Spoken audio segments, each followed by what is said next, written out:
Kjo maxhorancë kujton se ka nisur historinë e vet në 1941.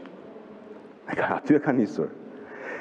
Dhe ka figura të së majtës të jashtëzakonshme, që ka dhënë kontribut të jashtëzakonshëm, por që nuk i nderon kush vetëm e vetëm se ata i ka vrarë ose i ka nxjerrë jashtë loje Enver Hoxha. Domethënë, pse nuk flet e majta? E kam përmendur edhe më përpara, maxhoranca. Për një figurë që unë e dua shumë, ai është nga themeluesit e së majtës, madje një nga ideatorët e Bashkimit Evropian, Llazar Fundo, i cili u pushkatua me orë të drejt për drejt të Enver Hoxhës në kohën e luftës.